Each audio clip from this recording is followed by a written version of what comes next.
Please give an energetic and warm welcome to the one and only Abhi and New.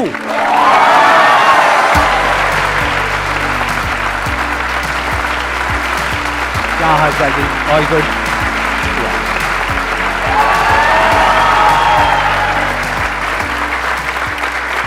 Please बैठिए. पिछले कुछ दिनों से मैंने थोड़ा सा देखा आपके चैनल को, तो मैंने देखा आपकी चैनल पे जो मोस्ट पॉपुलर वीडियो है that is related to surrogate advertising, कि ये जो इलायची बेची जाती है, जिसके बारे में मैंने भी कई बार इनडायरेक्टली बात करी है, इन्होंने तो डायरेक्टली बात करी है, अपनी फोटो लगा करके साथ में एक स्टार की फोटो लगाई हुई है, आप जा करके वो वीडियो देख सकते हैं, वेरी इंटरेस्टिंग। तो आपका क्या टेक है इसके बारे में, कि मतलब ये जो इस तरीके से हो रहा है और इतनी ओपनली हो रहा है, कि मतलब ऐसे स्टार्स जिनकी की इतनी बड़ी फैन फॉलोइंग है जिसकी कोई हद नहीं है, स्पेशली उनकी जिस तरह की फैन फॉलोइंग है टीयर 2 टीयर 3 सिटीज में या गांव में, छोटे छोटे गांव में, कि वो लोग उनको एज अ सुपर हीरो देखते हैं एक बड़े पर्दे पर, और वो आकर के कुछ ऐसा बोल रहे हैं, कुछ कर रहे हैं। तो इसके ऊपर आपने रिसर्च करी होगी, तो आपकी क्या फाइंडिंग्स है, मतलब what's your take on this? मुझे लगता है कि हमने एक गलती कर दी है कि हमने एक्टर्स को हीरो बना दिया। तो वो एक्टर्स हैं और कुछ लोग काफी अच्छे एक्टर्स हैं, and hats off to them, because किसी भी फील्ड में एक्सेलेंस तक पहुंचना कोई छोटी बात नहीं होती, तो रिस्पेक्ट फॉर देम। बट हमने उन्हें हीरो बना दिया, तो हम क्या होता है कि हम उनके सारे एक्शंस इमिटेट करने जाते हैं, ये सोचे बगैर कि उनको शायद ये मैसेज डिलीवर करने के पैसे मिले होंगे। ये सरोगेट एडवर्टाइजिंग तो छोड़ दीजिए, लेकिन शैम्पू जैसे एक आम चीज की बात करते हैं कि हम ये नहीं सोचते कि क्या वो एक्ट्रेस खुद वो शैम्पू एक्चुअल यूज कर रही है, तो वो नहीं कर रही, वो एब्सोल्युटली वो आपका 100 रुपए की बॉटल का शैम्पू यूज नहीं करती, लेकिन फिर भी उसके जैसे हमारे बाल बन जाए इसलिए हम ये सोचकर वो शैम्पू खरीद लेते। तो हम उन्हें हीरो बना रहे हैं, हम उन्हें हीरो कल्चर से हमें प्रॉब्लम है। और मैंने आपके चैनल पे देखा आजकल आप पाकिस्तान से रिलेटेड बहुत सारी वीडियोस बना रहे हैं, जहां पे आप बता रहे हैं कि उनकी जो इकोनॉमी है वो किस वजह से कोलैप्स कर रही है या कर चुकी है, मतलब बहुत बुरा हाल हुआ पड़ा है और वो हम सबको पता है। तो उसके पीछे क्या रीजन और उससे हम क्या सीख सकते हैं? सो पाकिस्तान और भारत की जो कहानी है वो काफी इंटरेस्टिंग कहानी है, क्योंकि दोनों की शुरुआत एक सिमिलर लेवल से हुई थी कि दोनों देशों में प्रॉब्लम्स थे, दोनों देशों में गरीबी थी, दोनों देशों को इन अ वे जस्ट आज़ादी मिली थी। तो रूल कैसे बनाने हैं, क्या रूल्स होने चाहिए, देश कैसा होना चाहिए, ये हम दोनों को एक स्टार्ट बहुत ही सेम लेवल पर मिली थी। ये हमारे लिए एक काफ़ी अच्छा रोड मैप हो सकता है कि आज हम ओवर कॉन्फिडेंट ना बने, कि आज हम अच्छी तरीके से ग्रो कर रहे हैं, इसका मतलब ये नहीं कि आगे जाकर हम फेल नहीं हो सकते। ये मैसेज हम देना चाहते हैं, लेकिन हमारा टेक ऐसा है कि अगर हम सीधा बोलेंगे कि आपके जूते से बास आ रहा है, तो फिर आप क्या करेंगे? आप डिनायल में चले जाओगे, आप कहोगे मेरे जूते से बास नहीं आ रहा, किसी दूसरे के जूतों से बास आ रहा हो। लेकिन अगर हम ये कहेंगे कि कहीं ना कहीं बास आ रहा है, तो फिर सब लोग कॉन्शियस हो जाएंगे, और जिस लोगों को पता चलेगा वो अगले बार अपने जूते साफ करके आएगा। तो ये हमारा टेक है। Now about the research you talk. हाँ, so the primary idea, like कुछ चीज़ें पाकिस्तान के बारे में बहुत ही ज़्यादा सरप्राइजिंग है। जैसे इन्होंने कहा, आप काफ़ी शॉक्ड होंगे कि 1950s 1960s में पाकिस्तान एशिया की बेस्ट परफॉर्मिंग इकोनॉमी थी। They were touted to become a super power, like to grow and be very developed. लेकिन बहुत सारी चीज़ें गलत होती गई उनके लिए, उनके एडमिनिस्ट्रेशन में, उनके पॉलिटिक्स में बहुत सारी गलतियां होती रही। एंड हमने रिसर्च करते करते यही सारी गलतियां निकाली। जैसे कि हमने 1950 में हमारे कॉन्स्टिट्यूशन को अडॉप्ट किया था, लेकिन पाकिस्तान का पहला कॉन्स्टिट्यूशन 1962 में बना था। एंड फिर उसके बाद Ayub Khan took over as a dictator, उन्होंने उस कॉन्स्टिट्यूशन को हटा दिया। सो ऐसे सारी काफ़ी मिस्टेक्स उन्होंने की, which is very interesting to note and understand, क्योंकि हम दोनों काफ़ी सिमिलर स्टार्टिंग लाइन से शुरू किए थे हमारे। तो आगे जाकर के ऐसा क्या हो गया कि अभी इतनी बुरी हालत हो गई है पाकिस्तान में? Is it because of the subsidies जो उन्होंने दिया? उनके बजट का काफ़ी सारा हिस्सा मिलिट्री को जाता है एंड काफ़ी सारा हिस्सा सब्सिडीज़ को जाता है। जैसे हमारे पास बड़ी बड़ी कंपनीज होंगी, जैसे हम टाटा का नाम लेते हैं, रिलायंस का नाम लेते हैं, तो वहाँ की काफ़ी सारी जो बड़ी बड़ी कंपनीज होती हैं वो मिलिट्री ओन्ड होती है। तो मिलिट्री के पास बहुत सारा हिस्सा उनका जो है वो मिलिट्री की ओर जाता है। तो अगर आपका फोकस ही मिलिट्री हो, जबकि भारत ने कभी अटैक किया नहीं है पाकिस्तान पर, तो उनको किस तरह का थ्रेट है? उन्हें जो थ्रेट है वो इंटरनल ही थ्रेट है, और इन अ वे वो जो इंटरनल थ्रेट है वो उन्हीं ने बनाया हुआ है। सर, मेरा क्वेश्चन ये है कि जब आप इंटरनेशनल व्यूज़ अपने देते हैं, तो सर एक नो सिंगल ट्रूथ होता है, बहुत सारे क्वेश्चंस होते हैं, सबका एक अलग टेक होता है। सर, उस कॉन्फ्लिक्टिंग ओपिनियन के साथ, उस क्रिटिसिज्म जो आपके ऊपर डिफरेंट व्यूज़ और एक चैनल्स का आता है, उससे आप कैसे डील करते हैं? क्योंकि वो एक जो बडिंग बोलना चाहिए कि आगे करना चाहते हो, तो उनको उस क्रिटिसिज्म से एक फियर होता है जो उन्हें स्टेप बैक करता है।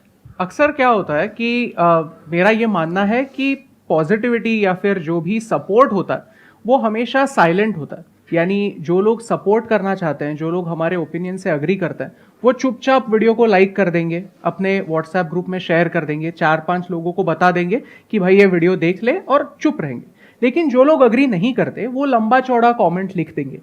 तो फिर अक्सर क्या होता है कि हमारा अटेंशन भी उसी लंबे चौड़े कमेंट पर जाता है, क्योंकि वो उभर कर आता है, उसको मिलते हैं 3000 लाइक्स, और हमें यही लगने लगता है कि अरे यार इसको 3000 लाइक्स कैसे मिल गए। फिर सेल्फ डाउट आने लगता है कि क्या मैंने कुछ गलत कर दिया। तो अगर डेटा की बात की जाए तो आज तक हमने अराउंड 600 के आसपास वीडियोस बनाए। उसमें से जो वर्स्ट परफॉर्मिंग वीडियो भी है, उसमें जो लाइक टू डिसलाइक का रेशो है वो 90% से नीचे नहीं आया। यानी 90% लोगों ने वीडियो को लाइक ही किया है, सिर्फ 10% लोग होंगे जिन्होंने मुझसे अग्री नहीं किया। तो मैं किस पर फोकस करूं? क्या मैं उन लोगों को इंपॉर्टेंस दूं जो 90% लोग हैं, जो साइलेंटली ही क्यों ना हो मुझे सपोर्ट कर रहे हैं? हो सकता है कि वो कभी कभी लाइक करना भूल भी जाए, लेकिन उनका सपोर्ट है, कुछ मिलियंस में सपोर्ट है। तो क्या मैं उन पर फोकस करूं, या फिर खुद को डाउट करते बैठूं कि मैं इतने लोगों को खुश नहीं कर पा रहा हूं? अभी वीडियोस का तो छोड़ दीजिए, लेकिन लाइफ में ऐसे ही होने वाला है कि हम हमेशा उन लोगों को इम्प्रेस करने जाते हैं जो लोग हमें पसंद नहीं करते, और अक्सर उसमें हम फेल ही हो जाते हैं। मैं जब कॉलेज में था तब ऐसा ही हुआ करता था कि मेरे कॉलेज में ऐसे 4-5 लोग थे मेरी उम्र के थे, लेकिन मैं उन्हें इम्प्रेस करने बहुत जाता था। यानी उनका जो भी इवेंट है मैं पहले हाजिर होता था, उनके सारे काम मैं खुद कर देता था, ऐसे सोचकर कि मैं अगर ज़्यादा काम करूंगा, इनके नज़र में ज़्यादा आऊँगा, तो फिर ये मुझसे इम्प्रेस हो जाएंगे और इनका मेरे बारे में ओपिनियन अच्छा होगा। लेकिन कॉलेज खत्म हो गया, कॉलेज खत्म होकर 10 साल हो गए, क्या उनका मेरे बारे में ओपिनियन कुछ चेंज हुआ? नहीं। उनको मेरा बर्थडे तक याद नहीं था। लेकिन ये करते समय मैं उन लोगों को अटेंशन देना भूल गया जो लोग हर बर्थडे पर 12 बजे मुझे मिलने आते थे, उन्हें मैं इग्नोर करते गया।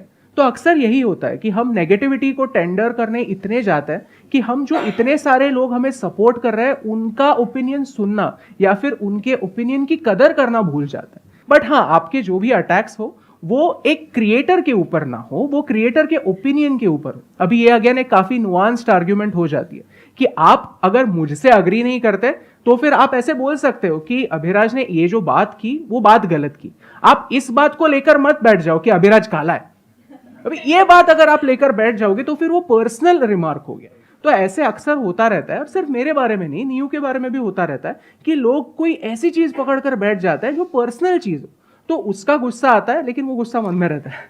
या आई मीन बेसिकली वही रहता है कि आपने वो स्टोरी सुनी होगी ना, the crabs in a well वाली स्टोरी, कि एक क्रैब ऊपर जा रहा है तो दूसरे केकड़े होते हैं जो उसको नीचे खींचते रहते हैं। ये वाली मेंटालिटी है हमारे सोसाइटी में। हम इन अ वे ऐसे देख नहीं सकते कि कोई और अच्छा काम कर रहा है तो हम उन पे अटैक करना, हम हमारे that's like the easiest way to like not deal with our emotions. Bharat में लाइक जितना भी मैंने काफ़ी ऐसे स्टडी किया है, डेलिब्रेट किया है उसमें, कि आई हैव नोटिस्ड कि भारत में हम खुद के जैसे हम प्रॉब्लम्स को कारपेट के नीचे ढकेल देते हैं, हमारे इमोशंस को भी कारपेट के नीचे ढकेल देते हैं। तो आप जो भी कोई वो इमोशन के पीछे उनका जो इमोशन है वो देखेंगे कि कई बार हमें गुस्सा आता है, लेकिन उस गुस्से के पीछे शायद कोई और इमोशन होगा। लाइक अभी मेरे साथ किसी ने कुछ बोला, like somebody said something bad, किसी ने मुझे बोला कि तू मोटी दिख रही है, और मुझे बहुत गुस्सा आया, लेकिन वो गुस्सा है in the pure sense of the term या फिर उसके पीछे एम्बैरेसमेंट है या फिर शेम है। तो वो इमोशन आइडेंटिफाई करना काफ़ी इंपॉर्टेंट हो जाता है लाइफ में भी। आपको like identifying this source emotion will be important. लोग जब आप पे क्रिटिसिज्म करते हैं तो देन आई तो don't watch all of these videos because it's not worth my time, क्योंकि मेरे पास दिन में है 24 घंटे and there is so much more to read and study rather than कोई मुझे बोल रहा है कि तू ऐसे दिखती है, तूने ऐसे बोला, तूने ये डाला जो गलत है और तू ये गलत कर रही है। तो I know that I am not doing something that is essentially out there to harm anybody. So there is a lot more that I have to do than focus on the kekedas who want to pull me back. क्या आपको नहीं लगता कि जैसे एक society है जहाँ पे फ्रीडम ऑफ स्पीच है, वहाँ पे सबके पास में राइट होना चाहिए कि जिसके भी मन में जो भी आए जेन्युइन क्रिटिसिज्म वो क्रिटिसाइज करें, चाहे वो कोई भी हो, चाहे आप हो चाहे मैं हूं। अगर हमारी कोई बात सही नहीं है तो उन्हें क्रिटिसाइज करना भी चाहिए, ताकि हम ओवर कॉन्फिडेंट ना हो जाए। यानी कि आप इतने ज्यादा कॉन्फिडेंट ना हो जाओ, आप कहो कि यार मेरे को तो सारे लाइक ही करते हैं, तो मैं जो बोलूंगा वो सब सही है, नहीं। तो सब तरफ यस मैन आ जाए, तो वो भी जरूरी है ना। वो Of बहुत course. सो अभी अगर आपको जेन्युइनली क्रिटिसाइज करना है तो वो जेन्युइन क्रिटिसिज्म जो है वो अलग तरह से आता है। राइट। अभी अब अगर आपने कोई गलती की और आपके पेरेंट्स आके आपको बोल रहे हैं कि आपने आपकी प्लेट में बहुत ज़्यादा खाना लिया है, आप इसको फेंकोगे, ये बुरी बात है, तो वो एक अच्छे इंटेंशन से आपको बोल रहे हैं। या फिर कोई अगर जैसे मैं काफ़ी क्रिएटर्स जिनको फॉलो करती हूँ स्पेशली ऑन लिंक्डइन, तो मैं देखती हूँ कि वो लोग वीडियो शूट करते वक्त शायद सही लाइटिंग यूज़ नहीं कर रहे होंगे या फिर ऑडियो में कुछ गलती होगी, तो मैं उनको जाके बोलूँगी कि आप लाइटिंग इस तरफ कीजिए तो फिर आपके वीडियोस ज़्यादा अच्छे दिखेंगे। तो ये भी एक तरह से क्रिटिसिज्म ही हुआ, लेकिन the intention is not to pull that person down, the intention is to tell him कि आपने ये गलती की है and you rectify that mistake for it to be better. Similarly लोग भी आके हमको बोलते हैं कि आपने ये फैक्ट गलत बोला, या फिर आपने ये चीज़ गलत बोली, या फिर आपने कुछ गलत इंक्लूड किया है, but the intention is not कि वो मुझे नीचा दिखाने के लिए वो क्रिटिसाइज कर रहे हैं।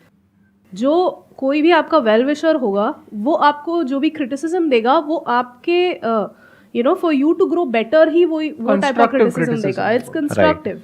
और एक और भी पॉइंट है यहाँ पे समझने वाला कि कोई भी इंसान हो, मतलब एनीबडी इन दिस वर्ल्ड, वो हर बार सही नहीं हो सकता। ऐसा हो ही नहीं सकता कि उसकी हर बात सही हो। बट अगर 100 में से वो 90 टाइम्स भी सही है तो आप समझ जाओ कि वो बहुत अच्छा काम कर रहा है। हाँ, अगर 100 में से 90 बार फैक्चुअली गलत है और कुछ भी बोल रहा है तो वो मिस इंफॉर्मेशन स्प्रेड कर रहा है। बट 100 में से 10 बार तो गलती होने की गुंजाइश आपको देनी ही पड़ेगी सामने वाले क्रिएटर को, फिर चाहे वो मैं हूं, चाहे ये हो, चाहे कोई भी हो। ये बात समझनी बहुत जरूरी है। हमारे साथ गड़बड़ क्या होती है कि एक इंसान ने पूरी जिंदगी में काम किया बड़े अच्छे तरीके से और एक गलत काम हो गया उससे अनजाने में, और उसी को पकड़ करके लोगों ने बोल दिया इंसान ही बेकार है। ये तरीका ठीक नहीं है। तो don't be too harsh on people whosoever those people are, चाहे वो इंटरनेट पे हो, चाहे आपके घर में हो, चाहे आप उनके साथ रिलेशनशिप में हो, चाहे नहीं हो, तो उसको थोड़ा सा गलती करने की गुंजाइश दो, और सिर्फ उन्हीं को नहीं, खुद को भी दो। नहीं तो आपके यही क्वेश्चन होंगे कि सर मेरे से ये हो गया था, तो क्या हो गया अगर हो गया तो? किससे नहीं हुआ? अगर कोई कह रहा है ना कि मेरे से कभी कोई गलती नहीं हुई, झूठ बोल रहा है वो। बहुत ज्यादा सीरियस हो रहा है तो आपको जैसे टाइम पास वाले भी 100% सवाल पूछ सकते हैं क्योंकि हमारा कंटेंट ही ऐसा होता है कि हम ऐसे एकदम सीरियस ही बने रहते हैं, लेकिन हम वैसे नहीं है, हम बहुत टाइम पास करते हैं। जस्ट क्यूरियस टू नो कि मतलब अकेले में भी आप लोग एक दूसरे से ऐसी बात करते हैं। आप वीडियो में क्या बोलते हैं पाकिस्तान के बारे में? पाकिस्तान से ये गलती हुई, आपका क्या एग्जैक्ट टोन क्या होती है, एक बार थोड़ा सा बताएंगे? पाकिस्तान में एक इकोनॉमिक क्राइसिस चल रहा है। तो क्या आप इनसे भी ऐसी बात करते हैं? न्यू हमारे घर में एक क्राइसिस चल रहा है। जस्ट क्यूरियस टू नो कि मतलब आपस में आप लोग सीरियस रहते हैं या थोड़ा हंसी मजाक करते हैं या क्या, मतलब कैसा इक्वेशन है आप वीडियो लोगों का? बना रहा होता हूँ तो फिर मैं लोगों को कन्विंस करने की कोशिश करता हूँ। जब मैं मेरी वाइफ से बात करता हूँ तो फिर मैं कन्विंस होने की कोशिश करता हूँ तो फिर मेरा बॉडी लैंग्वेज हमेशा ऐसा होता है। हाँ, But मतलब घर में हंसी मजाक चलता है। हाँ। अरे when we are not doing videos हम तो गेम प्ले के वीडियोस देखते हैं। और आपकी लव मैरिज हुई है? या हाँ। कितने टाइम तक चला था आपका अफेयर? अबे हंस क्यों रहे हो? इसमें हंसने वाली क्या बात है? मतलब नॉर्मल सा क्वेश्चन है। ये देख रहे हो आप, मतलब लोग इसी में फड़फड़ा जाते हैं कि मतलब क्या बड़ी बात पूछ ली है। हाँ, मतलब कितनी पुरानी रिलेशनशिप है आपकी? सर हम 2010 में मिले थे। एक बात शायद बहुत लोगों को पता ना हो कि I am 3 years younger than her. तो फिर मैं 12th स्टैंडर्ड में था, तब वो TY BCom में थी, और हम ऐसे ही कॉलेज इवेंट्स के दौरान वगैरह मिले थे। और मुझे नियति के बारे में सबसे ज़्यादा बात यही अच्छी लगी थी that she loves her work. अच्छा, अब एक बात बताइए कि जैसे आप लोग साथ में वीडियोस बनाते हैं, तो मेरी अपनी फिलॉसफी ये है, दैट मे बी राइट और रॉन्ग, कि मतलब हस्बैंड वाइफ को साथ में काम नहीं करना चाहिए। I agree.